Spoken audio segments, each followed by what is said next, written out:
मंच पर विराजमान आज के कार्यक्रम के मुख्य अतिथि major general retired Ramesh Kumar Kaushal ji, आज के कार्यक्रम के अध्यक्ष आदरणीय राजेंद्र सिंह भांबू जी, श्री राजीव शरण सक्सेना जी, श्री गुंजन सक्सेना जी, श्री रणवीर सिंह त्यागी जी। आज जब भारत विकास परिषद के इस कार्यक्रम में राजस्थान की वीर भूमि पर आकर बोलने का अवसर हो और सेना के अनेक सेवानिवृत्त वीर सैन्य अधिकारी सम्मुख हों, तो सबसे पहले मेरे मन में यह भाव उत्पन्न होता है कि नमन करूं मैं वहां जहां रक्त से लिखी हुई कुर्बानी, जिसके कारण चंदन है यह मिट्टी राजस्थानी।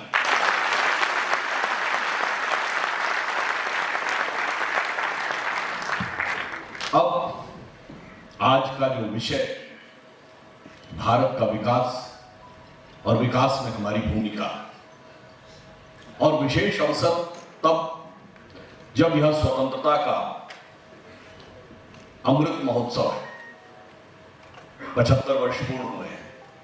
हमने एक लंबी यात्रा तय की है, परंतु आगे का लक्ष्य माननीय प्रधानमंत्री श्री नरेंद्र मोदी जी ने कहा है कि इस स्वतंत्रता के अमृत महोत्सव में हमें संकल्प लेना है कि जब हम शताब्दी मनाएंगे यानी 2047 में, तब भारत वह स्थिति में होना चाहिए जो भारत का भवितव्य था, जो भारत का वास्तविक स्थान था, यानी हम सोने की चिड़िया भी होंगे और जगत भी।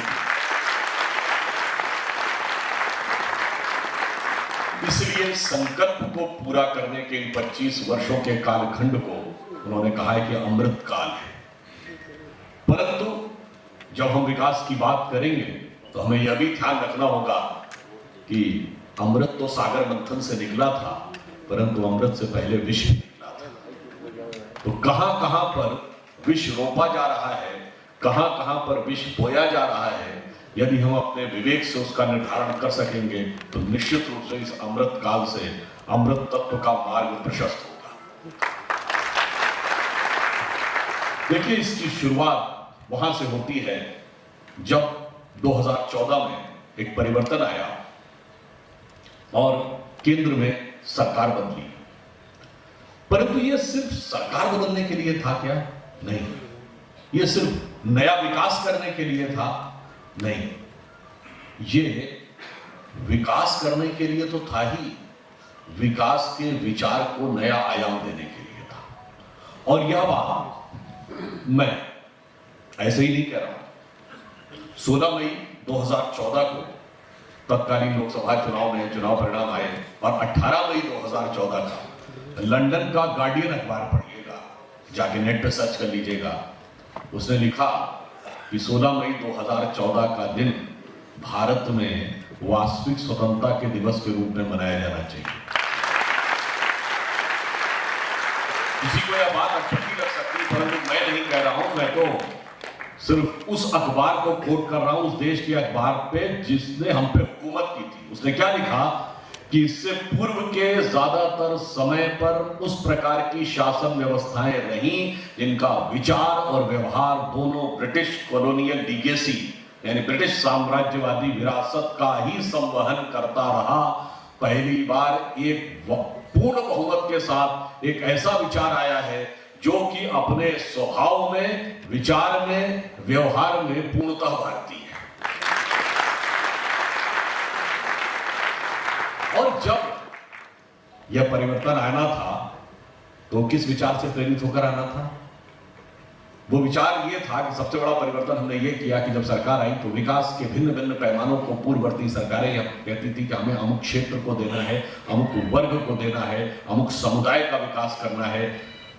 आने के बाद प्रधानमंत्री जी ने कहा हमें सबका विकास करना है, सबको जनधन अकाउंट देने हैं, सबको गैस उपलब्ध करानी है, सबको मकान उपलब्ध कराना है, सबको शौचालय उपलब्ध कराना है, सबको आयुष्मान भारत के तहत जो किया गया स्वास्थ्य की सुरक्षा प्रदान करनी है। ऐसा क्यों?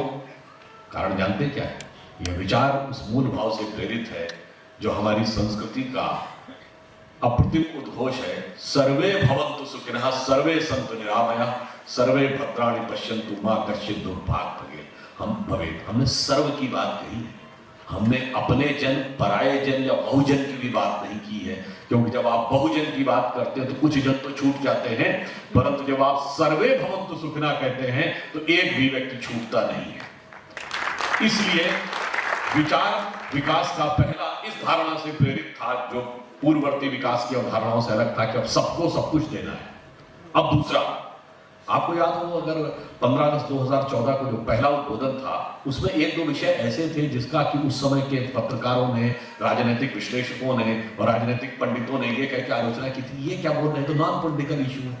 जो उन्होंने क्या बोला था, स्वच्छ भारत अभियान, एक जनधन योजना बनी थी, एक स्वच्छ भारत अभियान और बेटी बचाओ बेटी पढ़ाओ। उन्होंने कहा तो नॉन पॉलिटिकल इशू है, स्वच्छ भारत, स्वच्छता का कोई राजनीति से मतलब थोड़ी है, बेटी बचाओ बेटी पढ़ाओ कोई राजनीति का विषय थोड़ी है। परंतु हमने कहा कि हम सत्ता में सिर्फ सरकार बनाने के लिए नहीं आए थे, समाज बनाने के लिए आए थे। और आपने देखा आज 8 साल के बाद ये परिवर्तन आया कि नहीं, कि पहले हाथ में कोई भी कागज का टुकड़ा रैपर होता था तो कोई बड़ी सहजता से इधर उधर कहीं भी फेंक दिया करता था। आज अगर हम सब कहीं चल रहे होते हैं तो हम देखते हैं, ठिठकते हैं और फिर जाकर किसी उपयुक्त जगह पर निकालते हैं। यह हमारी भूमिका विकास में क्या होनी चाहिए, ये उसका आह्वान था, क्योंकि केवल अकेले सरकार विकास को उस ऊंचाई तक नहीं ले जा सकती जबकि समाज का हर व्यक्ति अपनी भूमिका के अनुसार सहभागिता न कर रहा हो। और जब बेटी बचाओ बेटी पढ़ाओ की बात आई तो आपने देखा कि विगत 8 वर्षों में जो लिंग अनुपात है नवजात बच्चों का, उसमें 29 पॉइंट की बढ़ोतरी हुई। और हरियाणा और राजस्थान जैसे राज्य जहां पर यह अनुपात बड़ा असंतुलित था, अब जो नवजात बच्चों में वह बहुत हद तक संतुलित होता हुआ दिखाई पड़ रहा है। ये एक विचार था, ये एक मानसिकता में बदलाव था जो हमको प्रेरित होकर करना था और हमने उस आह्वान के अनुसार किया। और फिर दूसरी बात देखिए, पूर्व में क्या होता था कि लोग अपेक्षा करते थे कि हमें और चाहिए, हमें और चाहिए। सब्सिडी के सिलेंडर्स की बात होती थी तो 2014 से पहले किसी पॉलिटिकल पार्टी की रैली में कहा गया कि 9 नहीं 12 सिलेंडर चाहिए। यहां पर प्रधानमंत्री जी ने आने के बाद कहा कि यदि जो सक्षम हैं, जो समृद्ध हैं, अगर हो सके तो सब्सिडी छोड़ दें, और 1 करोड़ से अधिक लोगों ने छोड़ दिया। ये हमारी भूमिका थी विकास। किसके लिए छोड़ा? ताकि उन निर्धन गरीब परिवार की उन बहनों के आंखों में धुएं से जो आंसू आते थे और जो प्रदूषण भी होता था, उनसे उनको मुक्ति मिल सके। इसके लिए समाज की सहभागिता आगे आई, हमारे विकास के लिए प्रेरित किया गया और हमने आगे आकर किया। हम ये मानते हैं कि विकास में भारत का हर व्यक्ति नागरिक अपनी भूमिका निभाने के लिए तैयार खड़ा है, बशर्ते कि उसे नेतृत्व की नीयत में साफगोई दिखाई पड़ रही है। जैसे 1965 के युद्ध के समय जैसा बताया कि मेजर जनरल कौशल साहब उस समय भी एक्टिव रूप से उस युद्ध में पार्टिसिपेट किए थे। यदि लाल बहादुर शास्त्री जी ने आह्वान किया था कि कुछ छोड़ दो एक समय का भोजन, उसके बाद यदि कोई उदाहरण होगा कि किसी नेता ने आह्वान किया हो कि छोड़ दो और जनता ने कुछ छोड़ दिया, क्योंकि यह नेतृत्व की नियत के प्रति निष्ठा का एक प्रतीक होता है। फिर मैं आपसे बताना चाहता हूं, जब हम विकास की आगे की बात करते हैं तो मैंने इसलिए कहा कि एक विचार बदलने की बात थी ताकि हम विकासोन्मुख हो सके। अब मैं विकास के एक डायमेंशन में तो आप सभी लोग प्रबुद्ध हैं, आप सारी चीजों से परिचित होंगे कि अगर मैं आपको बताऊं इतनी सड़कें बनी, इतना ट्रेन बने, इतनी एयरपोर्ट्स बने, इतनी IITs बनी, इतनी ट्रिपल IITs बनी, इतनी IIMs बने, ये कार्य तो अपनी जगह है। देखिए, कोई भी कार्य होते हैं विकास के तो वो 3 प्रकार के कार्य हैं। एक जो सभी सरकारें करती हैं, हमने भी किया, बिजली सड़क पानी ज्यादा बेहतर किया, तेज गति से किया, ईमानदारी से किया, पारदर्शिता के साथ किया, बगैर किसी आरोप के किया, बगैर किसी भेदभाव के किया। दूसरे कार्य वो होते हैं जो पूर्ववर्ती सरकारों ने सोचा, करने का प्रयास किया, पर शायद हिम्मत नहीं कर पाए। उस कार्य में, उस श्रेणी में कौन से कार्य आते हैं? जैसे GST, जैसे सर्जिकल स्ट्राइक। तो दावा करते हैं ना, सोचा, और करने के लिए जो दृढ़ता चाहिए थी, वो दृढ़ता शायद नहीं दिखा पाए। तीसरी श्रेणी में वो कार्य आते हैं जो शायद पहले के लोगों के ध्यान में ही नहीं है। वो क्या है? देखिए, भारत को यदि विकसित देश बनना था, हमें विकास के ऊंचे सोपान पर पहुंचना था, तो दो चीजों का सबसे ज्यादा रिक्वायरमेंट होता है ना, इंफ्रास्ट्रक्चर और पावर, बिजली। अब पावर की हमें अगर अपनी रिक्वायरमेंट, एनर्जी की रिक्वायरमेंट पूरी करनी है, तो मानी हुई बात है कि अगर हम कन्वेंशनल फ्यूल से ही चलेंगे तो बहुत समय लगेगा, और आजकल कार्बन इंप्लीमेंट और इन्वायरमेंटल इश्यूज जैसे आते जा रहे हैं, अनेक प्रकार की बाधाएं थी। तो तुरंत यह विचार हुआ कि देखिए, समस्या और समस्या का समाधान कैसे हो सकता है। यद्यपि आजकल तो पश्चिमी भारत में ही पानी ज्यादा बरस रहा है, परंतु सामान्यतः पश्चिमी भारत का वह हिस्सा जो गुजरात और राजस्थान है, परंतु सूर्य देव का प्रताप बड़ी प्रखरता के साथ दिखता है। जो पूर्वी भारत का हिस्सा है, जिसमें बिहार के आगे आप उड़ीसा, बंगाल और असम में चले जाएं, तो वहां पर पानी बहुत ज्यादा बरसता है, तो बाढ़ की समस्या रहती है। तो अब आप देखिए, विचार ये कि यदि यहां पर सूर्य ज्यादा प्रभावी है, तो सोलर एनर्जी के बेसिस इस तरफ बनाए जाएं, और जहां पानी ज्यादा बरसता है वहां ड्रेजिंग करके इनलैंड वाटरवेज की शुरुआत वहां से की जाए। तो हल्दिया, वाराणसी से हल्दिया तक पहली बार इनलैंड वाटरवेज की शुरुआत हुई। चलिए, यहां तक तो फिर भी सोचा होगा। सोलर एनर्जी में हम बहुत कई गुना आगे बढ़े हैं, और 2030 तक हमारा लक्ष्य है कि 40% से ऊपर, मोर देन 50% हमारी एनर्जी क्लीन एनर्जी हो जाएगी। परंतु सोलर एनर्जी के लिए एक इंटरनेशनल सोलर अलायंस बना, और उसका केंद्र दिल्ली के पास गुरुग्राम में बना, यह किसी ने नहीं सोचा। दूसरा विचार, हर व्यक्ति को स्वास्थ्य सुविधा मिलनी चाहिए, पर हम स्वास्थ्य के मामले में पश्चिम का अंधानुकरण करने लगे। हम वो सारी वही अंग्रेजी दवाएं खाइए, केमिकल प्रोसेस दवाएं खाइए, फिर उसके अनेक प्रकार के साइड इफेक्ट्स हैं देखिए। जबकि हमारे पास ज्ञान का इतना बड़ा स्रोत था, तो अब क्या हुआ? आयुर्वेद बढ़ाने का तो सोचा होगा, पर WHO में एक ऑर्गेनाइजेशन फॉर कन्वेंशनल मेडिसिन बनेगा, और उसका केंद्र भारत में बनेगा, यह किसी ने नहीं सोचा।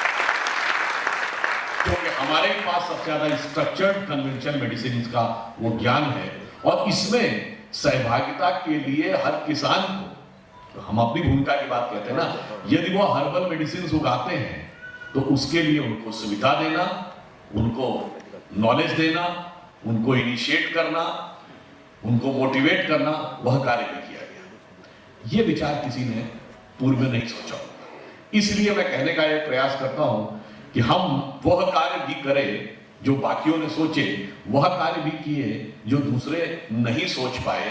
क्योंकि अगर हमें विकास करना है तो थोड़ा सा आउट ऑफ बॉक्स थिंकिंग। दूसरा उदाहरण देता हूं, भारतीय संस्कृति बहुत श्रेष्ठ है, इस बारे में पूर्ववर्ती लोग भी कहते रहे, परंतु श्रेष्ठता का वास्तविक उद्घोष किस रूप में होना चाहिए। अभी आप देखिए, पिछले महीने 2-3 महीने पहले की बात है, जब प्रधानमंत्री जापान गए थे, उनका उद्बोधन आपको ध्यान है? उसमें उन्होंने 2 बातें बोली थी। एक, जापान के देवता है दाइकोतुन, जिसका उल्लेख किया था, वो भैरव के प्रतीक है। जापान में एक देवी है बैजेंटीन, वो जानते हैं, विद्या की देवी मानी जाती है, हाथ में वीणा है, कमल पे विराजती है। अब कहने की आवश्यकता नहीं है कि वो किसका प्रतीक है। ये हमारा एक प्रभाव वहां तक था, और उसके बावजूद इतना ही नहीं, आपको पता है कि इंडोनेशिया वर्ड का मीनिंग क्या है? ग्रीक वर्ड नीसिया है, जिसका अर्थ होता है द्वीप, और इंडो का मतलब भारतीय। इंडोनेशिया का अर्थ हुआ भारतीय द्वीप। यह हमारा प्रभाव था। यदि आप उत्तर में जाएं तो मंगोलिया की संसद के ऊपर एक बहुत बड़े घोड़े की स्टैचू लगी है। वो वहां घोड़े की सबसे अच्छी ब्रीड मानी जाती है। उस ब्रीड का नाम है कनथक, और कनथक नाम था, जैसे महाराणा प्रताप के घोड़े का नाम चेतक था, भगवान बुद्ध के घोड़े का नाम कनथक था। ये हमारा नाम है। और मैंने बताया कि दाइकोतुन इधर तक नजर आते हैं, तो अगर आप देखिए तो आप वेस्ट में जाइए तो अब इसे संयोग ही मान लीजिए, परंतु अमेरिका के मूल निवासियों को क्या कहा जाता है? Red Indian. यानी वो इंडिया को खोजने के लिए गया था ना कोलंबस। और उसके साथ एक और आपको फैक्ट बताता हूं, शायद आप लोगों से कुछ लोगों को पता हो और कई लोगों को न पता हो। 1840 और 50 के आसपास ये जो आज का अमेरिका है ना, पहले इतना बड़ा अमेरिका नहीं था 50 राज्यों का। ये न्यूयॉर्क, न्यूजर्सी, कनेक्टिकट के आसपास के कुछ राज्य थे, फिर धीरे धीरे दक्षिण का बहुत सा इलाका मैक्सिको से लिया और पश्चिम में जहां सैन फ्रांसिस्को, लॉस एंजल्स तक, कैलिफोर्निया तक पहुंचा। तो क्या हुआ कि ईस्ट कोस्ट से वेस्ट कोस्ट तक एक सड़क बन रही थी। वो बहुत बड़ा इलाका है, सड़क पे बहुत खर्चा आ रहा था। तो इसमें प्रश्न उठाया गया कि इतना खर्चा करने की जरूरत क्या है कि वॉशिंगटन से लेकर सैन फ्रांसिस्को तक सड़क बनाई जाए। तो जानते हैं इसका क्या जवाब दिया गया? 1840-50 की बात कि भारत से व्यापार करने का जो पूर्वी रास्ता है उस पर ब्रिटेन का कंट्रोल है, इसलिए ब्रिटेन हमें कभी भारत से व्यापार नहीं करने देगा। कौन कह रहा? अमेरिकन कह रहे हैं, और ये अमेरिकन कांग्रेस में भी कहा गया।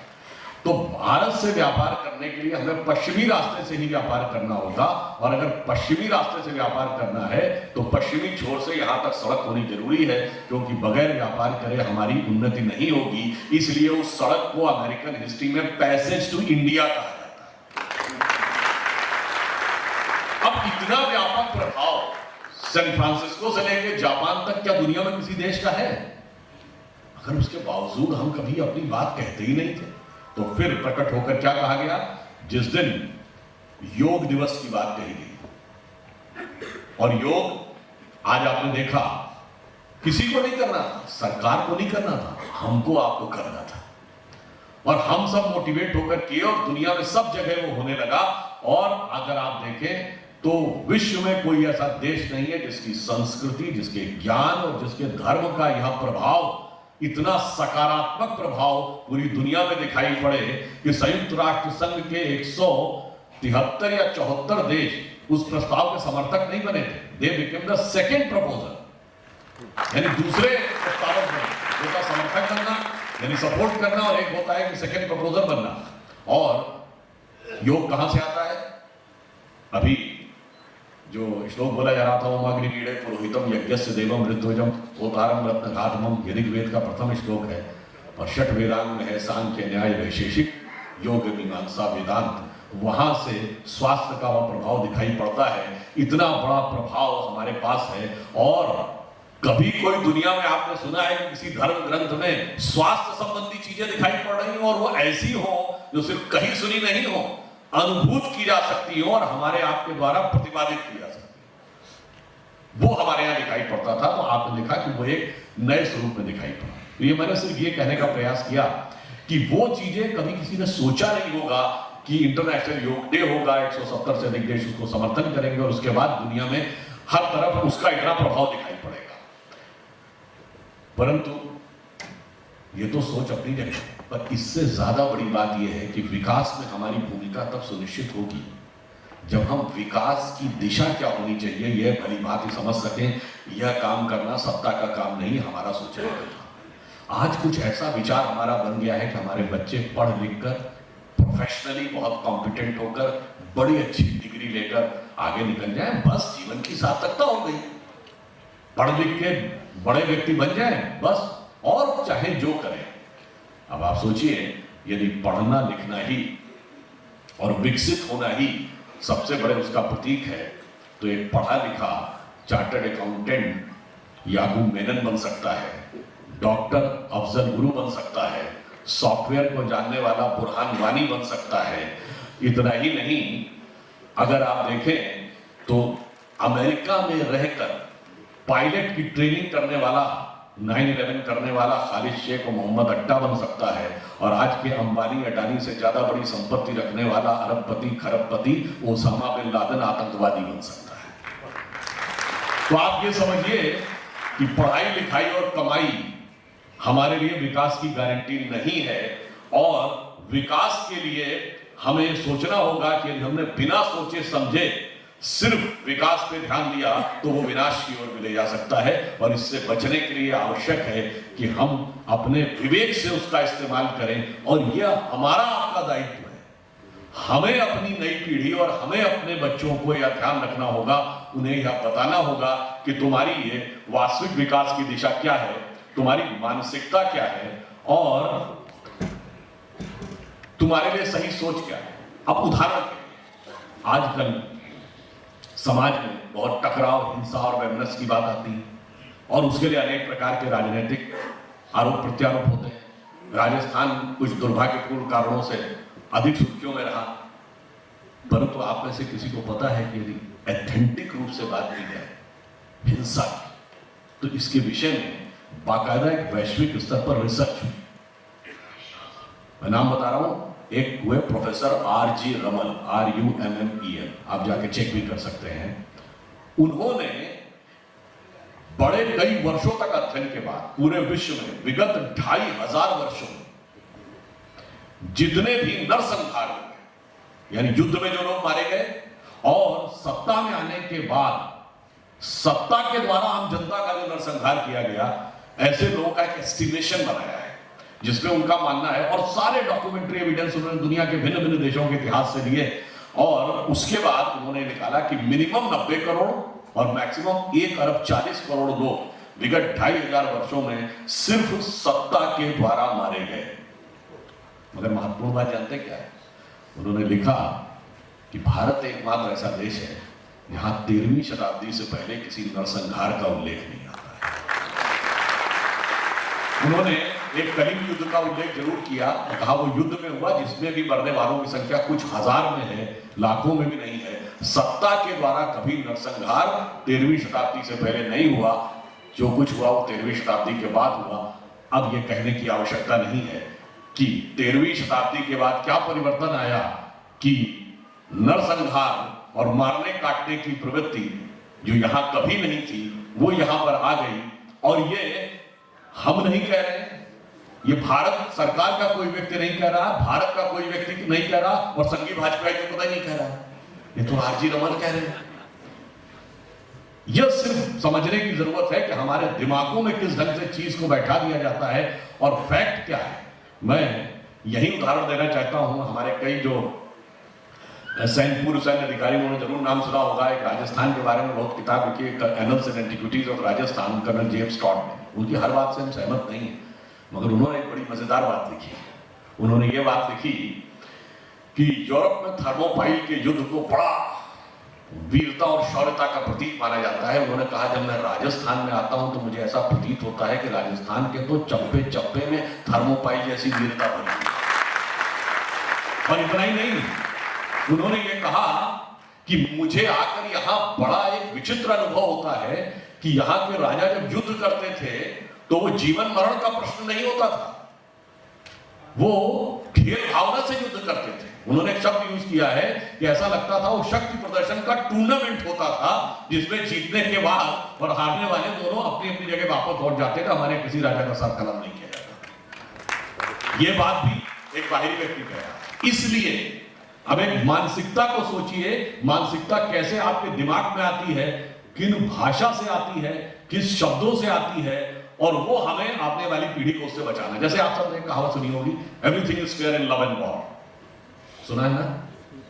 और अगर कहा जाए साहब इसका ट्रांसलेशन, तो इश्क और जंग में सब कुछ जायज है। पर ये बताइए, एक अंग्रेजी है और एक फारसी है, तो फारसी से लिया गया उर्दू में है। क्या आपने कभी हिंदी या संस्कृत में ऐसा कोई शब्द सुना है कि युद्ध में और प्रेम में सब कुछ उचित है? ऐसी कोई कहावत नहीं है। इसलिए हमारे यहां everything is not fair in love and war, युद्ध का एक धर्म होता है और प्रेम का एक त्याग और समर्पण होता है। और जिन लोगों ने इस प्रकार के विचार दिए, उन्होंने ही युद्ध करते करते आतंकवाद शुरू कर दिया, तो वो भी जायज है। अगर एवरीथिंग इज फेयर, फिर तो जो एसिड फेंकने वाले लोग हैं वो भी जायज है।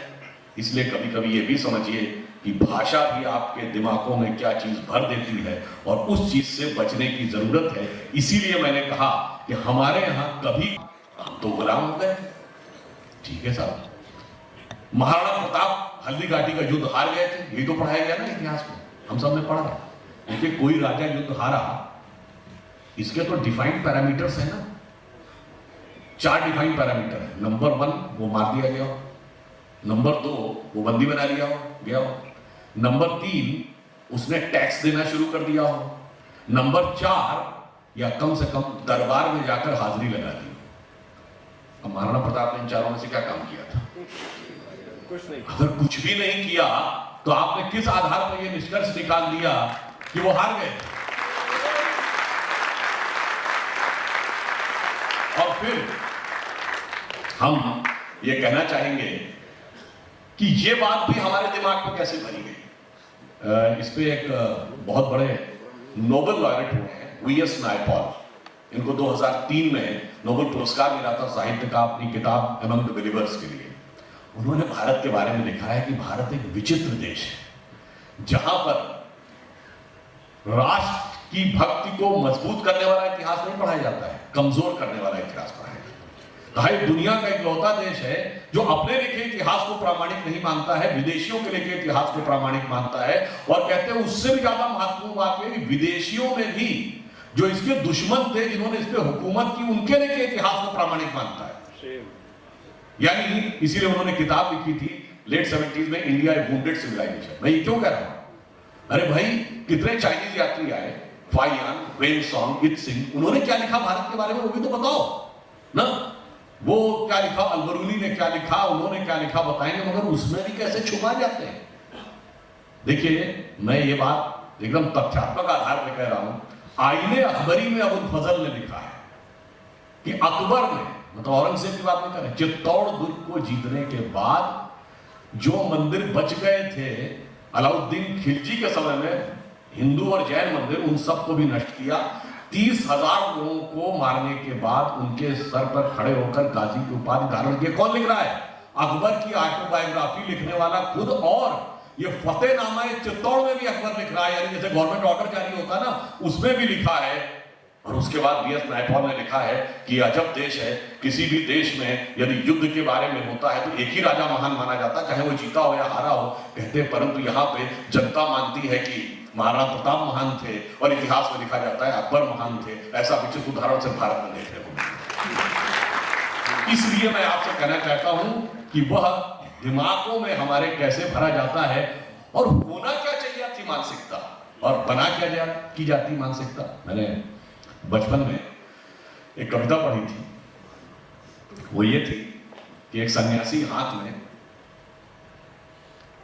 थाल में पूजा की सामग्री और फल फूल चढ़ाकर जा रहा है। तो कवि उससे पूछता है कि इधर प्रयाग न गंगा सागर, इधर न रामेश्वर काशी, कहां किधर है तीर्थ तुम्हारा, कहां चले तुम सन्यासी। तो सन्यासी जवाब देता है, मुझे न जाना गंगा सागर, मुझे न रामेश्वर काशी, तीर्थ राज चित्तौड़ देखने को मेरी आंखें। यानी भारत के बलिदान और शौर्य का जो प्रतीक था, उसे हमारी कमजोरी बता दिया गया। अभी मेजर जनरल साहब बता रहे थे कि अफगानिस्तान में अमेरिका दुनिया की सबसे sophisticated, technologically advance, most powerful army लेके 1 दशक तक रहने के बाद वापस चला गया। मतलब थोड़ा खराब शब्द लगेगा, मगर मुंह झुकाकर चुपचाप वापस चला गया। और उससे पहले रशिया इतनी पावरफुल आर्मी लेके 11 साल रहा, क्यों वापस चला गया? उस देश में जिसके पास अपनी एयरफोर्स नहीं थी, उस देश में जहां ज्यादातर शहरों में इंटरनेट छोड़िए बिजली तक नहीं थी, क्यों नहीं जीत पाए भाई? क्योंकि जैसा उन्होंने बताया कि अल्टीमेटली लड़ाई आत्मबल से जीती जाती है। अमेरिका के पास मशीनरी का एक्सपर्टीज थी, मशीनरी की इंजीनियरिंग थी, उनके पास कॉन्शियस की इंजीनियरिंग थी। हर कदम पे आदमी खड़ा था सर कटाने को तैयार। अगर आप याद करिए तो इस राजस्थान की धरती पर भी कोई इसलिए नहीं जीत पाया क्योंकि एक भी व्यक्ति सर झुकाने को तैयार नहीं था, सर कटाने को तैयार। इसके लिए कहा गया कि जमा सके अधिकार तरी खिलजी लेकर हथियार नहीं, और ठहर सकी इस पर क्षण भर अकबर की भी तलवार नहीं। परंतु इतनी महान परंपरा को आज मैं आपसे पूछूं, एक आदमी ऐसा दिखा सकते हैं जो कहे सर कटा सकता हूं लेकिन सर झुका सकता नहीं ना? हमने पूरी परंपरा खड़ी की, और उसको क्या कहा गया? अरे ये तो कमक्ल होते थे, तो ठग बुद्धि होते थे, इसलिए ये सर झुकाने को तैयार नहीं, कंप्रोमाइज नहीं करते थे, इसलिए मार दिए जाते थे। जनाब, ये नहीं होता था।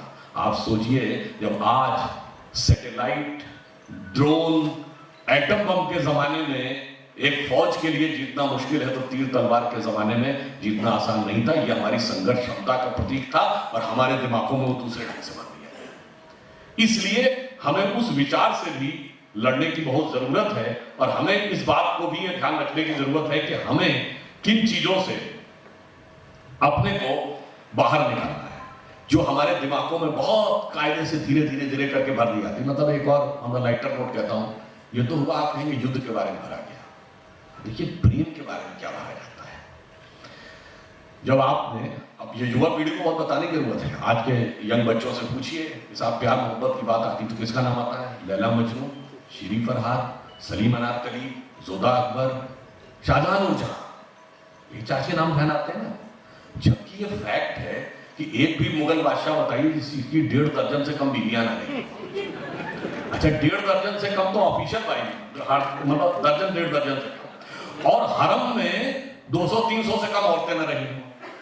परंतु दिमागों में ऐसा भरा गया कि ऐसे ही लोग एक स्त्री के प्रति समर्पित, एक निष्ठ पवित्र प्रेम के प्रतीक बनकर युवा पीढ़ी के दिमाग में बैठा दिए गए। इस मानसिकता को हमें चेंज करना होगा, तब हम विकास में, क्यों ये मानसिकता सिर्फ पढ़ने से नहीं होगी, ये 60-70 सालों से बहुत करीने से हमारे दिमाग में भरी गई है और इस ढंग से भर गई कि हम आप पूछते हैं कोई बात फटाफट यही दिमाग में ध्यान आता है। हाँ, अगर पढ़ना ही है तो मैं दावे के साथ कहता हूं, जो बड़ा ये कहा जाता है प्यार मोहब्बत की, इसकी शेरो शायरी वगैरह हमने भी बहुत पढ़ी है, परंतु कभी पढ़ के तो देखिए हमारे यहाँ का क्या साहित्य है। मालविका अग्निमित्रम कालिदास का पहला ग्रंथ पढ़िए, जिसमें राजा अग्निमित्र और मालविका की प्रेम कहानी, स्वप्न वासव दत्ता पढ़िए, राजा उदयन और वासव दत्ता की प्रेम कहानी, अभिज्ञान शाकुंतलम पढ़िए, शकुंतला और राजा दुष्यंत की प्रेम कहानी। मैं कह रहा हूं दिमाग खुल जाएगा और आपको लगेगा कि ये सब जो सांगारिक बातें की जाती हैं, ये सब तो उसके आगे कुछ नहीं है, धूल धूसरित कण है। और ये मैं ऐसे नहीं कह रहा हूं, ये मैं इस आधार में कह रहा हूं कि आप में से बहुतों को ने ये शब्द को सुना होगा कि Sanskrit is the mother of all the languages. पर ये कहा किसने था? ये कहा था सर विलियम जोन्स ने, जो कैलकाटा हाई कोर्ट के जज थे सन 1790 के आसपास के दौरान, यानी आज से तकरीबन 200-250 साल पहले। कैलकाटा हाई कोर्ट का जज मतलब उस जमाने में सुप्रीम कोर्ट का जज, और उन्होंने सबसे पहले संस्कृत सीखी। और क्यों सीखी? अभिज्ञान शाकुंतलम का मंचन हो रहा था और उसमें जो कुछ बताए जा रहे थे दृश्य, तो एक आध व्यक्ति वहां पर उपस्थित था जिसको कि थोड़ी सी टूटी फूटी अंग्रेजी आती थी। उसने जो ट्रांसलेशंस बताए तो विलियम जोन्स को बड़ा इंटरेस्टिंग लगा। अच्छा, ऐसी ऐसी सुंदर उपमाएं इसमें दी गई है। उनके मन में जिज्ञासा हुई कि मैं इस ग्रंथ को ओरिजिनल पढ़ूं। वो जज थे तो भारतीय धर्मशास्त्र भी पढ़ना चाहते थे, वो सभी संस्कृत में था। अब उन्होंने कहा कि मैं संस्कृत सीखूं कैसे? तो कोई पंडित उनको सिखाने तैयार नहीं होता था। कहते थे ये म्लेच्छ को देवभाषा थोड़ी सिखाएंगे। खैर बड़ी मुश्किल में, मैंने सुना है, अब ये कितना सत्य है मुझे भी नहीं पता, कि गुप्ता जी तैयार हुए। खैर उन्होंने उनको पढ़ाया, उन्होंने सीखी संस्कृत। और सीखने के बाद सबसे पहले 2 संस्कृत के ग्रंथों का अनुवाद किया।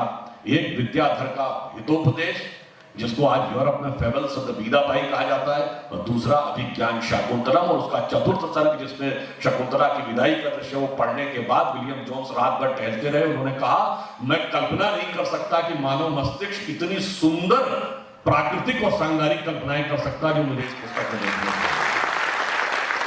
इसलिए मैंने वो कंट्रास्ट आपको बताया कि कंट्रास्ट क्या है और हकीकत क्या है। और फिर मैं कह रहा हूं इसमें कुछ भी जायज नहीं है, सब कुछ हमारा कंट्रास्ट धर्म और मर्यादा के साथ है और उनका कंट्रास्ट पूरी तरीके से कुछ भी जायज के साथ है। इसलिए इस मानसिकता से हमको बाहर निकलने की जरूरत है। अब मैं एक बात और कहता हूं कि जब हम बाहर आए तो ये मानसिकता तो हम तब बदलेंगे ना, कम से कम बड़े लेवल पे सरकार की तरफ से भी मानसिकता बदली हुई दिखाई पड़े। तो आप देखिए हमने बहुत बड़ी मानसिकता क्या की। जो अभी मेजर जनरल साहब बता रहे थे 71 की वॉर हुई, 90,000 प्रिजनर ऑफ वॉर थे, मगर उस लड़ाई के बाद भी आपको ऐसा दृश्य नहीं सुनाई पड़ा होगा जो आप सबने कुछ दिन पहले टीवी पे देखा था, 1 साल पहले, कि पाकिस्तान की नेशनल असेंबली में पाकिस्तान का एक मिनिस्टर बोल रहा है, जब अभिनंदन वाला प्रकरण हुआ था उस समय, कि शाह महमूद कुरैशी साहब आए, उस मीटिंग में प्राइम मिनिस्टर ने आने से मना कर दिया। आर्मी चीफ साहब आके खड़े थे, उनके पैर कांप रहे थे। उन्होंने कहा खुदा का वास्ता है शाम तक अभिनंदन को वापस कर दो वरना इंडिया 9 बजे तक अटैक कर देगा। मैं दावे के साथ कहता हूं कि पाकिस्तान की नेशनल असेंबली में तो कभी किसी ने यह स्वीकार नहीं किया होगा कि उनके फॉरेन मिनिस्टर के पांव कांप रहे थे, शायद 71 में भी ना किया होगा। एक विचित्र स्थिति हमारी मानसिकता में जानते क्या है? दुनिया में जहां कहीं संघर्ष होता है तो क्या होता है, छोटा और कमजोर कहता है कि ये बड़ा और ताकतवर मुझे सता रहा है। पर यहां हम बड़े थे, हम ताकतवर थे, और हम विगत 60-65 वर्षों से, कुछ हद तक अटल जी का दौर छोड़ दें, तो हम सिर्फ ये कंप्लेन करते रहते थे कि हम सताए जा रहे हैं। ये विचित्र उदाहरण, हमारे बहुत से सेना के पूर्व सैन्य अधिकारी बैठे हैं। सन 48 की लड़ाई हमारे लिए एक विचित्र उदाहरण थी। सीज फायर, हमेशा हारती हुई फौज सीज फायर का डिमांड करती है, हम जीत रहे थे, हमने सीज फायर किया। अब सुनिए, संयुक्त राष्ट्र संघ में कौन जाता है? वो देश जो छोटा है, जो कमजोर है, जिसकी फौज हार रही है। यहां हम बड़े थे, ताकतवर थे, हमारी फौज जीत रही थी, 2 या 3 दिन की बात और थी, सारा पीओके हमारा होता, हम संयुक्त राष्ट्र संघ में चले गए। और इतना ही नहीं, वो डेट याद करिए क्या है, महीना कौन सा है? अक्टूबर-नवंबर 1947। संयुक्त राष्ट्र संघ कब बना? 24 अक्टूबर 1945। उसकी तो कोई रिकॉग्निशन नहीं थी। मेरे जो भी विरोधी मित्र हो, मुझे शोध करके बता दें कि कश्मीर से पहले कौन सा मुद्दा संयुक्त राष्ट्र संघ में गया था। हमने लेजिटिमेसी प्रदान की उसको, वो आज का संयुक्त राष्ट्र संघ नहीं था। तब तक तो उसका रिकॉग्निशन, एक्सेप्टेंस, सबके ऊपर बहुत क्वेश्चन मार्क लगे थे। अरे यही चीन इतना बड़ा देश, ये उसका हिस्सा नहीं था।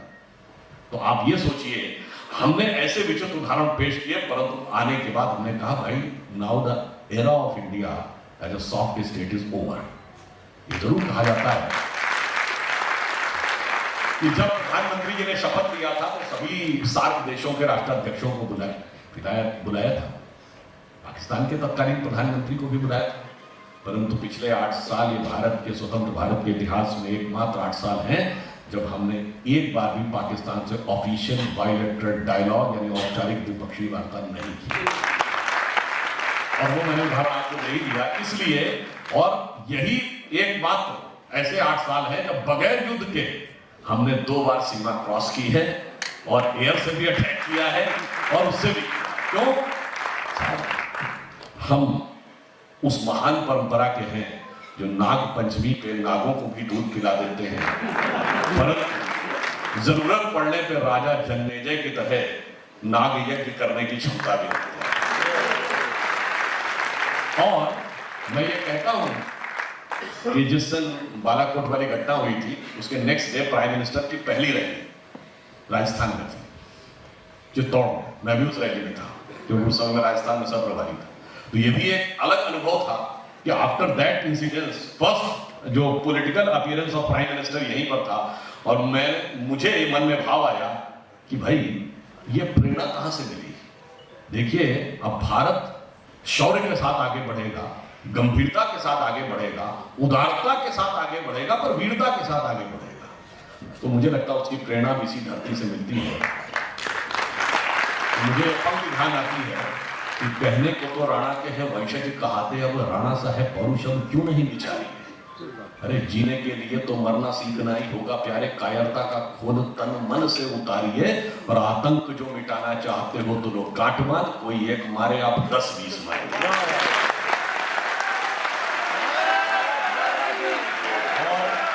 सर्जिकल स्ट्राइक और बालाकोट दोनों में करके दिखाया।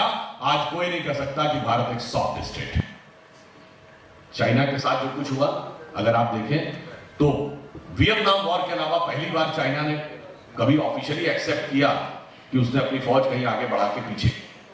अब एक और बात कहना चाहता हूं, हमने जो नए कार्य किए उसमें बहुत बड़ा अंतर था। हमने डिफेंस की मानसिकता बदली और डिफेंस के लिए प्रोडक्शन भी शुरू किया। कभी आपके मन में आपको विचार नहीं आया कि भारत का हम अंतरिक्ष यान बना सकते थे और फाइटर प्लेन नहीं बना सकते थे? ये बात तर्कसंगत लगती है। हम इंटरमीडिएट रेंज और लॉन्ग रेंज मिसाइल्स बनाने की क्षमता रखते थे और असॉल्ट राइफल बनाने की क्षमता नहीं रखते थे। ये बात गले के नीचे उतरती है। नहीं, हम बनाना नहीं चाहते थे। वो जो भी कारण रहा हो, मैं इसमें राजनीतिक वक्तव्य नहीं देना चाहता, परंतु हमने आने के बाद अब असॉल्ट राइफल भी यही बन रही है, बैलिस्टिक मिसाइल भी यही बन रही है। और आप लोगों को जानकर यह प्रसन्नता होगी, बहुत से लोग जो फौज के हैं उनको जरूर पता होगा कि ब्रह्मोस मिसाइल अब भारत एक्सपोर्ट करने की स्थिति में आ गया है। फिलीपींस वो पहला देश है जो जिसने एक्सपोर्ट का ऑर्डर दिया है भारत से ब्रह्मोस मिसाइल। और मजे की बात यह है कि 2 डिफेंस कॉरिडोर बने हैं, तमिलनाडु में और उत्तर प्रदेश में। तो उत्तर प्रदेश का रहने वाला हूं, तो ये ब्रह्मोस का एक हिस्सा यूपी में भी बनेगा। ये मैं इसलिए कहता हूं, एक जमाना था यूपी में कट्टे बना करते थे, अब ब्रह्मोस मिसाइल बन के एक्सपोर्ट हो रही है। उसके बाद भी अगर किसी को लगता है कि वक्त में बदलाव नहीं दिख रहा है, विकास का कोई स्वरूप नहीं दिख रहा है, तो मुझे लगता है कि उन्हें उनको नजारे को देखने के लिए नजर बदलने की जरूरत है। इसलिए मैं आपसे कह रहा हूं कि ये बदलाव, और एक विषय मैं और भी कहना चाहता हूं कि जब हमारी सोच में बदलाव आए तो एक और बात पे हमारी सोच में बदलाव आए। जब आपसे कभी पूछा जाए तो हम यहाँ मतलब हमें क्या करना है, जब भी भारतीय संस्कृति की बात आए तो आपसे पूछा जाए भाई भारतीय संस्कृति या हिंदू धर्म की कमियां बताइए, खट 10 चीजें आदमी बता देगा। क्या है साहब, देखिए ये रूढ़िवादी हैं, अवैज्ञानिक हैं, स्त्रियों के साथ भेदभाव होता था, जाति व्यवस्था है, ये होता था, वो होता था, सब चीजें बता रही है। उनसे पूछो अच्छाई बताइए, तो हम बहुत उदार थे, हम बड़े समन्वयवादी थे, तीसरा सेंटेंस ही ध्यान आता है। क्यों? अगर यही सच था, हमारे अंदर सारी बुराइयां ही बुराइयां थी, तो ये तो साइंस का दिया हुआ सिद्धांत है, survival of the fittest. And if you look at the entire global map of the history, among all the great civilizations of the world, east से शुरू करिए, Chinese civilization, Indian civilization, Mesopotamian civilization, Babylonian civilization, Turkish empire, Egypt की civilization, Greece की civilization, आपका British empire, और आज का जो नॉर्थ और साउथ अमेरिका है उसमें इंका, माया, एस्टेक सिविलाइजेशन सब खत्म, सब इतिहास के पन्नों में बंद। They are part of the history, we are the only living civilization. तो हमारे अंदर तो फिटनेस होना चाहिए। तो अटल जी ने एक बात कही थी कि दुनिया का इतिहास पूछता रोम कहां, यूनान कहां है, घर घर में शुभ अग्नि जगाता वो उन्नत ईरान कहां है, दीप बुझे पश्चिमी गगन के, छाया जब बर्बर अंधियारा, तभी चीर कर तम की छाती चमका हिंदुस्तान। तो आप ये सोचिए, इसका मतलब लॉजिक पे ये क्या काम फिटनेस होने चाहिए, मगर हमें बताया जाता है हम सबसे बुरे हैं। अब इसको भी हमारे दिमागों में कैसे भरा जाता है, ये भी हमें समझने की एक जरूरत है। मैं एक उदाहरण आपको बताना चाहता हूं। अगर आप लोग कभी जाके देखिएगा, एक संस्था है, एक आप नेट पे जाके सर्च कर सकते हो, उसका नाम है sand, science and non duality. उसके ऊपर तो उन्होंने साइंस को और किस ढंग से कॉन्सेप्ट से कनेक्ट किया है, और जैसे ही वो उसका भारत से कोई कनेक्शन नहीं, और उसको जब आप खोलेंगे तो उसके फ्रंट पेज पे, जैसे वो मेन वेब पेज खोलेगा, होम पेज, उसके ऊपर जानते क्या लिखा है, Om is equal to MC square. अच्छा, अब आप कहेंगे चलो उन्होंने लिख दिया, इससे क्या होता है। अब मैं आपको उदाहरण देना चाहता हूं कि दुनिया की सबसे बड़ी साइंटिफिक खोज अभी 21वीं सदी की जो हुई है वो सन लेबोरेटरी में हुई है, जिसे गॉड पार्टिकल कहा, उसे हिग्स बोसॉन कहते हैं। उसका वास्तविक नाम हिग्स बोसॉन है, जो दो साइंटिस्टों के नाम पे है, इंग्लैंड के पीटर हिग्स, और बोसॉन शब्द भारत के सत्येंद्र नाथ बोस के नाम पर है। महत्वपूर्ण बात यह है कि उसकी लॉबी में तांडव करते हुए नटराज की वह मूर्ति, शंकर जी की मूर्ति लगी है, और उसके नीचे ऑस्ट्रियन साइंटिस्ट फिट्जे कैपरा का कोट है। फिट्जे कैपरा क्या कहता है कि अब जो विज्ञान ने यह निष्कर्ष पाया है कि ब्रह्मांड का निरंतर सृजन और विध्वंस होता रहता है, the infinite and perpetual creation and destruction of universe is like the cosmic dance of Shiva. इसलिए वो वहां पर कोट लिखा हुआ है। फिर मैं कह रहा हूं, इसमें ना कोई इंडियन है, ना भारत सरकार का है, ना कोई संघी वाजपेयी है, और फिर भी वहां पे लिखा हुआ है, इतनी बड़ी उदात्त विचार लिखा हुआ है, परंतु हमें क्या बताया जाता है, शिवलिंग में ये प्रॉब्लम है, ये ऐसा था, शंकर जी तो गले में सांप लपेटे रहते थे। अरे भाई, तू उस बुद्धि तक पहुंच जा, उस विचार दृष्टि तक पहुंच जा, उसके बाद कमेंट कर। अगर नहीं है तो बड़े बड़े साइंटिस्टों ने जो लिखा है उसे जाके समझिए कि उन लोगों ने ऐसा कहा। फिर मैं एक और बात कहता हूं, देखिए साहब, उन्होंने कहा perpetual creation and destruction of universe, यानी ब्रह्मांड के अनेकानेक पुनर्जन्म हो रहे हैं, और उन्होंने कहा ये हिंदू थॉट से मैच खाता है। और जानते हैं ये थॉट आप लोगों ने भी सुना है और पढ़ा भी है, ध्यान में नहीं है। बताएं कहां पढ़ा है? जब रामचरितमानस में हनुमान जी रावण के दरबार में पहुंचते हैं तो वो पूछते हैं अपना परिचय दो, तो उसमें एक पंक्ति है जो चौपाई में हनुमान जी का कहते हैं, जासु अंश उपजय गुण खानी अगणित उमा रमा ब्रह्मांड, जिसके अंश मात्र से अगणित ब्रह्मा विष्णु महेश उत्पन्न होते रहते हैं, और जाके बल लवलेश थे जिते हु चराचर था, जिसके बल के लेश मात्र से तुमने संपूर्ण चराचर जगत को जीत लिया है। तासु दूत में जा करी हरि आयो प्रियना, मैं उस परम ब्रह्म का दूत हूं जिनकी नारी का तुमने अपहरण कर लिया है। अब आप ये समझिए, परपीचुअल क्रिएशन ऑफ डिस्टेंस। और मैं भी कहता हूं, मैं किसी की धार्मिक भावना हर्ट नहीं करना चाहता, परंतु अगर ब्रह्मांड का निरंतर सृजन विध्वंस हो रहा है और निरंतर ब्रह्मांड का पुनर्जन्म हो रहा है, हम तो ब्रह्मांड के हिस्से, हमारा पुनर्जन्म नहीं होता है। ये बात तर्क संगत है क्या? ये सोचने की बात है, फूड फॉर थॉट। जैसे जिसको नजर आता है कि ये स्ट्रेट लाइन है, अब ये पूरा जो आपका दिखाई पड़ रहा है डाइस की लाइन, ये स्ट्रेट लाइन दिख रही है ना, पर ये स्ट्रेट लाइन है क्या? नहीं, ये तो अर्थ के सर्किल के रेडियस का आर्क है। पर ये कब समझ में आएगा? जब कई हजार किलोमीटर ऊपर जाएंगे तब दिखाई पड़ेगा ये चक्र है, ये स्ट्रेट लाइन नहीं है। इसलिए विराट बुद्ध से देखेंगे तो जीवन का चक्रीय क्रम समझ में आएगा, और वह चक्रीय क्रम सब जगह है। हम श्वास लेते हैं तो चक्र है, हमारा हृदय धड़कता है चक्रीय क्रम में, हमारे हार्ट, लिवर, किडनी सब चक्रीय क्रम में काम करते हैं। उन सारे अवयवों से बने हुए system, digestive system, circulatory system, respiratory system चक्रीय क्रम में काम करता है। हमें नींद और फिर दोबारा सवेरा होता है चक्रीय क्रम में। अर्थ अपनी एक्सिस पे साइक्लिक मोशन में घूम रही है, चारों तरफ उसके ये सूर्य के चारों तरफ साइक्लिक क्रम में, वहां से Galaxy, milky way and the big bang, सब कुछ तो सर्कुलर है, बीच में सर्कुलर नहीं है। तो ये सोचने दीजिए कि वो सही है या विज्ञान की वो सोच जो हमारी सोच से मैच खाती है वह सही है। इसके बावजूद हमारे दिमागों में भरा जाता है कि हम जो है वो अवैज्ञानिक। अब मैं ये कहना चाहूंगा, थोड़ी सी एक बात, शायद जिन्होंने मैथ्स किसी ने 6ठी 7वीं 8वीं तक तो सभी ने पढ़ा होगा, जानते हो क्यों नहीं समझ पाते? देखिए, जब स्ट्रेट लाइन को सर्किल में कन्वर्ट करना होता है तो रेडियस अगर r है तो सर्कमफ्रेंस का फार्मूला क्या है? 2 पाई r, ठीक, या पाई इंटू डायमीटर। और पाई की वैल्यू क्या है? 22/7, 3.14। सब फिर आप करते चले जाइए, वो अनडिटर्मिनिस्टिक है, उसका एंड कभी नहीं आता है। वो आप 50 पॉइंट ऑफ डेसिमल तक चलते चले जाइए, एंड नहीं आता है। इसका अर्थ क्या होगा? अगर इस स्ट्रेट लाइन से सर्किल को समझने की कोशिश करोगे तो वो अनडिटर्मिनिस्टिक है। वो आप कभी जाके उसका सब्स्टेंटिव न्यूमेरिक डिटर्मिनेशन कर ही नहीं सकते। बात समझ लो, उसके लिए आपको वृत्त की परिधि पर जाना पड़ेगा, तब आपको समझ में आएगा केंद्र क्या है, त्रिज्या क्या है और परिधि क्या है। अब आप कहेंगे ये बातें विज्ञान की हैं। नहीं साहब, ये बात धर्म की है। कैसे?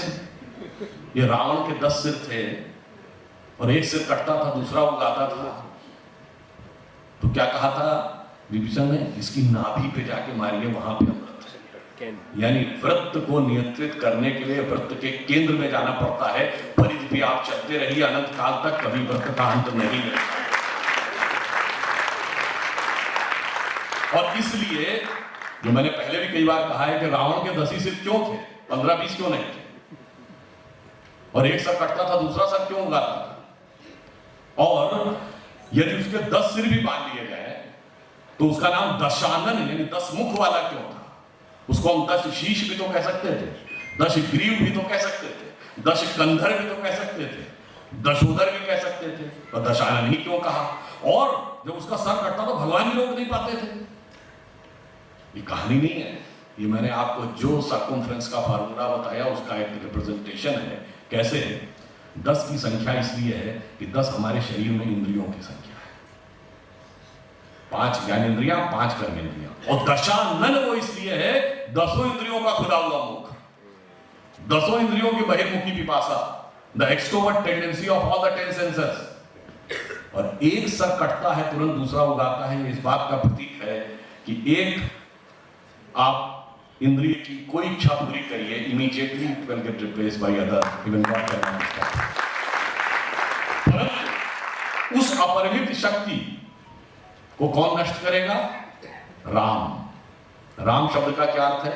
ये रम धातु से बना है, जिससे आपने रमणीक शब्द सुना होगा, रमता जोगी शब्द सुना होगा।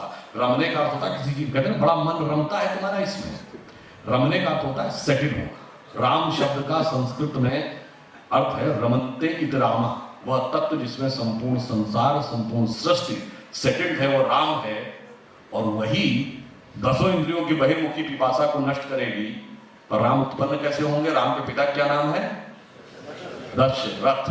जब 10 इंद्रियों को रखने की क्षमता आती है, तब वह तत्व उत्पन्न होता है जो 10 इंद्रियों की बहिर्मुखी पिपासा को नष्ट करेगा। अब इसीलिए अब दशरथ के 3 ही रानियां क्यों? लोग कहते हैं, फेमिनिस्ट लोग कह रहे हैं 3 रानियां क्यों थी? अरे भाई बताइए 3 क्यों थी, 2 या 4 क्यों नहीं और 1 क्यों नहीं? कारण क्या है कि 10 इंद्रियों को आप तब रख पाएंगे जब त्रिगुणात्मक प्रकृति में 3 है ना, सतोगुण, रजोगुण, तमोगुण। जब तीनों का स्वामित्व आपके पास होगा तभी आप दशरथ बन पाएंगे। परंतु समस्या कहां से आई थी? तीनों में सबसे खूबसूरत कौन थी? कैकेयी। और सारी समस्या कहां से शुरू हुई? वहीं से। तो यह भी समझिए, और रामचरितमानस में कैकेयी तमोगुण की प्रतीक मानी गई है। तमोगुण सबसे आकर्षक होता है, और तमोगुण के साथ हुई कोई भी वार्ता या संधि भविष्य में आपके लिए बहुत बड़ी समस्या बन सकती है। यह ध्यान रखने की आवश्यकता है। इसलिए मैंने आपको कहा, सर्किल का सर्कमफ्रेंस, सर्किल का रेडियस, सर्किल का केंद्र, रावण के कटते हुए 10 सिर और 10 सिर का निवारण नाभि के द्वारा होना।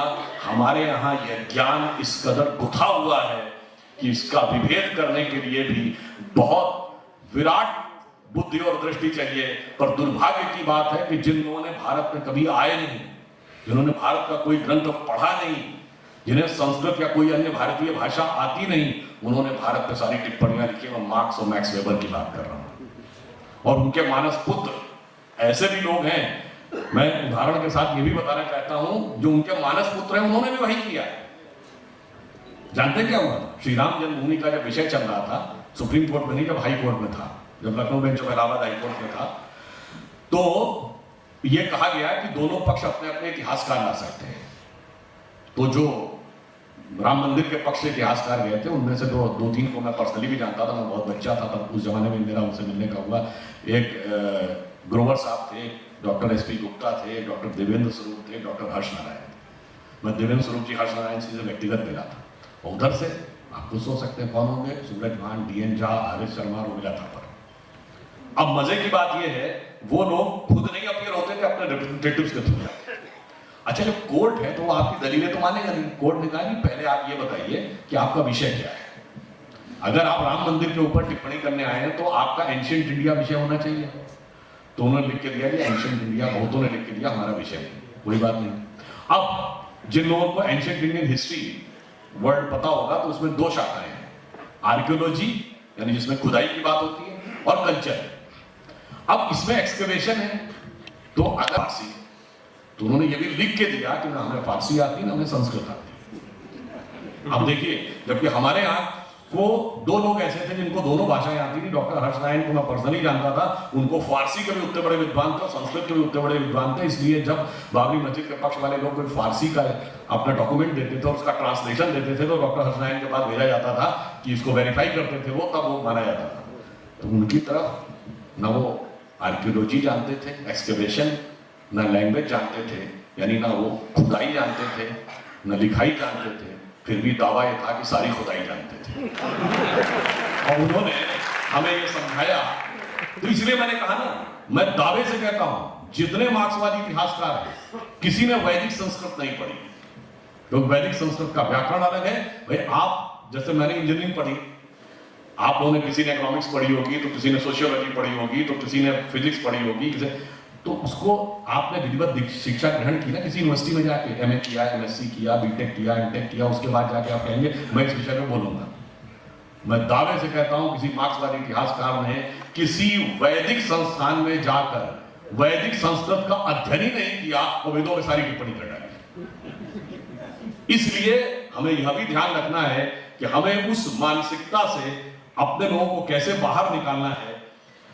तो इसलिए मैंने आपको 2 उदाहरण दिए, एक संस्कृति का दिया, एक इतिहास का दिया और एक विज्ञान का दिया। भारत का विकास तब तक अपने वास्तविक दृश्य तक नहीं पहुंच सकता जब तक विकास इस विवेक के साथ संयुक्त नहीं होगा। जिस विवेक की बात हम लोग कह रहे हैं, जो हमारा वास्तविक विवेक था। अब उदाहरण के लिए मैं एक और बात बताना चाहता हूं। कई बार क्या होता है कि हमारे दिमाग में बहुत सी ऐसी चीजें भर जाती हैं और हम उसमें बिना वजह आत्मग्लानि से आबद्ध हो जाते हैं। जैसे उदाहरण के लिए भगवान कृष्ण, आपने बहुत सुना होगा कि भगवान कृष्ण के 10,000 गोपिकाएं थी, 10,000 गोपिकाओं के साथ रास करते थे। मुझसे एक बार स्टूडेंट लाइफ में क्वेश्चन पूछा गया, you are talking about the equality of the women but lord Krishna was having 10,000 wives. मैंने कहा no, he was not having 10,000, he was having 16,108। तो उन्होंने कहा yes yes whatever the figure was. मैंने कहा the figure is very important because 16,108 Veda में ऋचाओं की संख्या है। और भगवान कृष्ण क्या है, जब आप ध्यान लगाते हैं तो आपकी आंखों के सामने क्या होता है, ब्लैक। कृष्ण उसके प्रतीक हैं कि जब आप ध्यान अवस्था में जाएंगे तो किसी भी वेद की एक ऋचा को लेकर आप ध्यान के गहरे अंतर में उतरेंगे तो उसी ब्रह्मानंद की अनुभूति होगी जो किसी दूसरे व्यक्ति को दूसरी ऋचा के माध्यम से हो रही होगी। इसलिए 16,108 ऋचाओं में वही सब कुछ यथावत है। इसलिए 16,108 ऋचा गोपियों के साथ आपको लगता है कि वो विहार कर रहे हैं। और राधा कृष्ण का क्या अर्थ है, जब आप ध्यान लगाते हैं तो आप कभी भी देखते होंगे तो आपका माइंडसेट डाउनवर्ड टेंडेंसी की तरफ जाता होगा, तो एक नकारात्मक विचारों की तरफ। यदि व्यक्ति के ऊपर नियम कानून समाज का प्रभाव या दबाव ना हो तो वो सोचेगा कि मैं किसी तरीके से कब्जा कर लूं, जबरदस्ती चीज को ले लूं। यानी मानवीय की बजाय पाशविक प्रवृत्ति की तरफ जाने की प्रवृत्ति है। तो जब हम ध्यान करते हैं तो आप देखिए कभी आपका मन स्थिर नहीं रहता, तो ध्यान की जो धारा है वो डाउनवर्ड्स है। और जब आप उस डाउनवर्ड धारा को अपवर्ड कर लेंगे तो धारा का उल्टा क्या है, बस ये राधा कृष्ण का कहना है। और भगवान कृष्ण को सबसे ज्यादा प्रिय क्या है, मक्खन। कृष्ण जन्माष्टमी आने वाली है और वो है क्या, निष्काम कर्म के प्रतीक है। अच्छा, वो मक्खन खाते कैसे हैं, हंडिया में से निकाल के नहीं खाते हैं, हंडिया लटकी हुई उसको तोड़ के खाते हैं और मिट्टी की हंडिया से ही खाते हैं, धातु की हंडिया से नहीं। क्यों, देखिए जानते क्या है, हमारा मन दूध के समान है और संसार पानी के समान है। दूध और पानी को मिला दिया, सारा दूध पानी में मिलकर बेकार हो जाता है। परंतु यदि आप दूध को स्थिर कर लीजिए तो क्या बन जाता है, दही। फिर उस दही का को मंथन करिए तो क्या बन जाता है, मक्खन या नवनीत। तो जब हम अपने मन को और फिर मक्खन को पानी में डालिए, वो मिलता नहीं है पानी के साथ, उसका सेपरेट आइडेंटिटी बनी रहती है। इसलिए जब हम अपने मन को स्थिर चित्त करके मंथन करने के बाद उस अवस्था में लाते हैं तब हम निष्काम कर्म के प्रतीक बनते हैं। और वो हंडिया तोड़ते इसलिए है, वो मिट्टी का प्रतीक है, यानी हमारे शरीर का जो आवरण है, सांसारिक आवरण, उसका प्रतीक है। जब तक उस आवरण को आप तोड़ेंगे नहीं तब तक उस चीज का अनुभूति नहीं कर पाएंगे, तब तक मक्खन मिलेगा। इसलिए मैं कहना चाहता हूं, बहुत से लोगों ने जो अंशंक हमारे दिमागों में भरा हुआ है, हम इन बातों को समझें तो भारत का विकास वास्तविकता में वहां तक पहुंच पाएगा। तो अंत में मैं सिर्फ ये कहना चाहता हूं कि आपको मैंने सिर्फ थोड़ा सा यह प्रस्तुत करने का प्रयास किया कि कितना विराट ज्ञान है और ढका किसने। जैसे अब आजकल बरसात का सीजन है ना, तो बादल ढक लेता है सूरज को, तो क्या वास्तविकता में बादल सूरज को ढक लेता है? नहीं, सूरज तो अपनी जगह है, हमारे पास उसकी किरण आनी बंद हो जाती है। तो हमें और कुछ नहीं करना है, ये जो काले बादल हमारे दिमागों में छाए गए थे, इसको हमें दूर करना है और तब नई ज्योति, जहां से शुरू किया था वो नई ज्योति उदय होगी अटल जी की। और इतने विराट ज्ञान को ऐसे महान लोगों ने जो घोर अवैज्ञानिक थे, जिनको जिनको ग्रहों की गणना करना नहीं आता था, जो कहते थे धरती के चारों ओर सूर्य घूमता है, उन्होंने हमें अवैज्ञानिक सिद्ध कर दिया। इस पर तो मुझे अटल जी की कविता की वो पंक्ति याद आती है, उसे कहकर समाप्त करता हूं। भरी दोपहरी में अंधियारा सूरज परछाई से हारा, भरी दोपहरी में अंधियारा सूरज परछाई से हारा। तो हमें क्या करना है, अंतरतम का नेह निचोड़े, बुझी हुई बाती सुलगाए, यानी जो हमारी परंपरा की बातें बुझ रही थी, आओ मिलकर दिया जलाएं। इसलिए महोत्सव वर्ष में, इस अमृत काल में जो प्रधानमंत्री जी ने आह्वान किया है कि हमें उस अवस्था तक पहुंचना है, क्योंकि हमारे ये जब विचार आएंगे तो सबका कल्याण करेंगे। तो इसलिए हमारा यज्ञ अभी अधूरा है, पूरा नहीं हुआ है। तो आहुति बाकी, यज्ञ अधूरा, अपनों के विघ्नों ने घेरा। अपने ही लोग हमारे खिलाफ, उन्हीं को समझाना है। आहुति बाकी, यज्ञ अधूरा, अपनों के विघ्नों ने घेरा। अंतिम जय का अस्त्र बनाने, नवदधीच हड्डियां गलाएं, आओ मिलकर दिया जलाएं। ये कहते हुए मैं अपना विचार समाप्त करता हूं। चूंकि स्वतंत्रता दिवस भी आ रहा है, तो फिर एक पंक्ति, वो भी पुनः अटल जी की है, वही कह के एक और पंक्ति कह देता हूं। स्वतंत्रता को सार्थक करने, बहुत कुछ हमने पाया है, बहुत कुछ खोया भी है। स्वतंत्रता को सार्थक करने कमर कसें, बलिदान करें, जो पाया उसमें खो न जाए, जो खोया उसका ध्यान करें।